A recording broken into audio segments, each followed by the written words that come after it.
Friends, family, faculty, and of course the class of 2013, welcome to Annalee High School's commencement ceremony.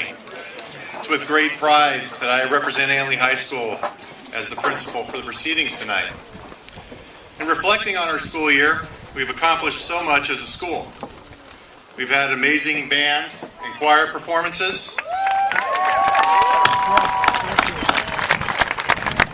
top quality drama productions, an undefeated football and baseball season for the first time, and of course we were recognized as a school for the third year in a row as a Newsweek Top 1000 high school. While those high-profile items get recognition in the public, my message to the families and public attended tonight is that Annalee is much more than that. Each day I see incredible professionals continue to guide and motivate students with dwindling resources. I see caring support staff that finds ways to assist students when problems and issues arise. My daily view of Annalee makes me proud to lead our school. I want to take this opportunity to thank each and every employee that has had a role in helping your graduates succeed tonight.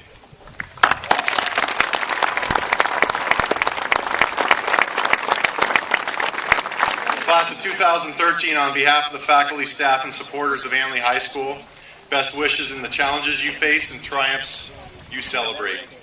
We will always welcome you back as alumni Tigers at your home and school, Annalee. Thank you, and go Tigers.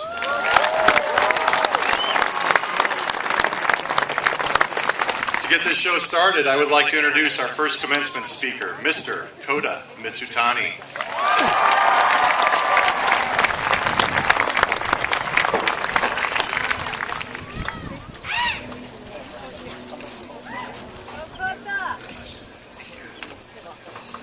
What a crowd. Good evening, ladies and gentlemen. I'm going to start off by letting you all in on a little secret. Each one of us in a cap and gown today shares a fear, an ingrained fear that we have harbored since we were little kids. This is the fear of parents and family following us wherever we go. Now, my experience with this fear at Annalee High School was slightly different than most others. Different in that every time I walked into my physics class, I knew my father had once sat in that very classroom with that very teacher, learning that very subject, and learning it way better than I ever could, as I'm sure Mr. Goldberg would agree. Or that checking out the biography of Franklin D. Roosevelt or the book Dating for Dummies out of the library meant holding a book that my grandmother Adele Shirk, a former Annalee librarian, had stamped and shelved many times before. In the most literal of terms possible, I was tracing the footsteps of my ancestors in my 4 years here at Annalee High School, since my grandmother used to be a librarian, and my father graduated here in the Jurassic period. But contrary to the irrational fears of the commonest teenagerists, Mr. Wilson, you really ought to look into making that a real species. I have come to realize that appreciating and echoing those who came before me has been one of the most critical parts of my education.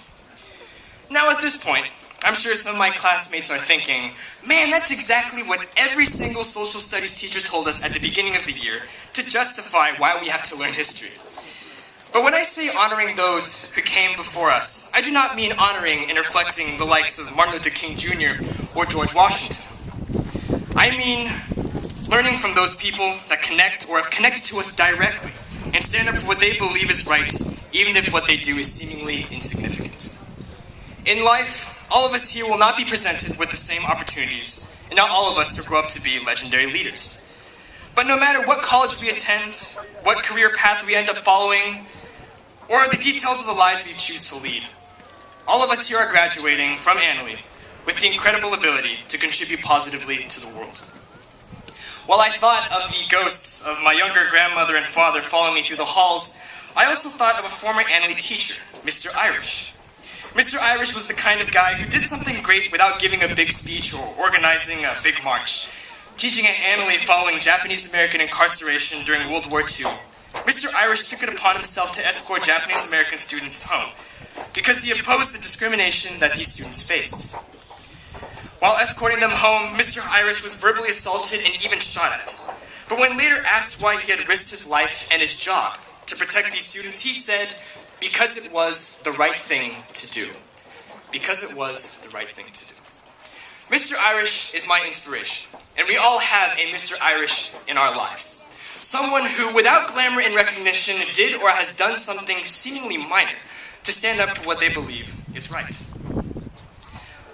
These are the relatives, the forebearers of an empowered generation that all share that ability to do great things without having to do big things. Yes, this world needs leaders, but this world just as equally needs a new kind of leader. The regular, day-to-day leader who strives to be his or her best and strives to uphold the strong values of unity, equality, and community that Sebastopol holds dear. Thus, ladies and gentlemen, friends, parents, grandparents, aunts, uncles, cousins, community members, teachers, administrators, guardians of the next generation, you face today a new breed of leaders. Leaders who are nothing less than good people. Good people who have the guts to not cheat, even if it boosts their popularity and their progress report grades. Who refuse to spread rumors and lies, even if it might get you a laugh or the attention of that hot TA and third period rhetoric. I'm talking to you, Nate Burles. Or who take away the car keys from friends at parties, even if it means you have to leave early and drive an extra half hour to take them home. Good people who are willing to step between justice and the community, no matter what it is. So sorry guys, turns out that there's really nothing we can do, no matter how hard we try, to escape the ghosts that chase us. And as I learned, sometimes they literally follow you. Thanks, Dad. Arigato, Oba-chan. But our independence, our future, comes not in the form of disconnecting entirely from all that has helped us grow, but to embrace it, to learn from it, and then run with it. Become the role models, become the everyday leaders, stand on the shoulders of giants, and grow 1,000 feet taller. Thank you very much, and congratulations, Annalee Class of 2013.